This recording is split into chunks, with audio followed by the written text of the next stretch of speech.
നമസ്കാരം. നമ്മളൊരു medical emergency വന്നിട്ടുണ്ടെങ്കിൽ എങ്ങനെയായിരിക്കും അതിൻ്റെ ആ ഒരു ബില്ലൊക്കെ നമ്മൾ ഓവർകം ചെയ്യാനായിട്ട് സാധിക്കും? ഒന്നല്ലെങ്കിൽ നമുക്ക് ഒരു ബാങ്ക് ലോൺ എടുക്കാം, അതല്ലെങ്കിൽ നമ്മൾ അതുവരെ സ്വരൂപിച്ച് വെച്ചിരിക്കുന്ന അല്ലെങ്കിൽ FD ഇട്ടിരിക്കുന്ന എമൗണ്ടിനെ നമുക്ക് വിഡ്രോ ചെയ്യാം. അതുമല്ലെങ്കിൽ നമ്മൾ ഏതെങ്കിലും ഒരു ഡ്രീംസിന് വേണ്ടിയിട്ട് ഏതെങ്കിലും ഒരു ഉദ്ദേശത്തിന് വേണ്ടി സ്വരൂപിച്ച് വെച്ചിരിക്കുന്ന എമൗണ്ട് എടുക്കാം. അങ്ങനെയും അല്ലെങ്കിൽ നമുക്ക് ദൈവത്തിനോട് പ്രാർത്ഥിക്കാം, അല്ലെങ്കിൽ ബില്ലൊന്ന് അടച്ചു തരണേന്ന്.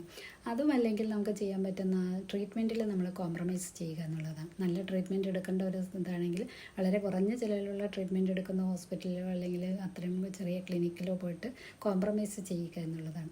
ഇതാണോ ശരിയായ രീതി? അതോ നല്ലൊരു ഹെൽത്ത് പ്രൊട്ടക്ഷനോട് കൂടി നല്ല ഒരു ട്രീറ്റ്മെൻറ്റ് ഒക്കെ എടുത്ത് നമ്മളുടെ ഹെൽത്തിനെ പ്രൊട്ടക്റ്റ് ചെയ്യുക എന്നുള്ളതാണ്. തീർച്ചയായിട്ടും ഇതുവരെ ഹെൽത്ത് പ്രൊട്ടക്ഷനെ കുറിച്ച് അല്ലെങ്കിൽ ഹെൽത്ത് ഇൻഷുറൻസിനെ കുറിച്ച് ചിന്തിക്കാതെ മാറ്റി വെച്ചുകൊണ്ടിരിക്കുന്നവരാണ് നിങ്ങളെങ്കിൽ തീർച്ചയായും ഇന്ന് തന്നെ അതിന് ശ്രമിക്കുക. കാരണം നാളെ ഒരു എമർജൻസി ഒരു സിറ്റുവേഷൻ വന്നു കഴിഞ്ഞാലും നിങ്ങൾക്ക് ട്രീറ്റ്മെൻറ്റ് ഒന്നും കോംപ്രമൈസ് ചെയ്യാതെ ഇതുവരെ ഏൺ ചെയ്ത് വെച്ചിരിക്കുന്ന എമൗണ്ട് ഒന്നും വിഡ്രോ ചെയ്ത് കളയാതെ അല്ലെങ്കിൽ നഷ്ടപ്പെടുത്തി കളയാതെ നിങ്ങളുടെ ട്രീറ്റ്മെൻറ്റ് നല്ല രീതിയിൽ എടുക്കാനും നിങ്ങൾക്ക് ഹെൽത്തിനെ പ്രൊട്ടക്റ്റ് ചെയ്യാനും സാധിക്കും. കൂടുതൽ വിവരങ്ങൾക്കും കൂടുതൽ വീഡിയോസിനും വേണ്ടി ഞങ്ങളെ ഫോളോ ചെയ്യുക, അതുപോലെ തന്നെ കോൺടാക്റ്റ് ചെയ്യുക. അടുത്തൊരു വീഡിയോയിൽ കാണും വരെ ടേക്ക് കെയർ, ബൈ.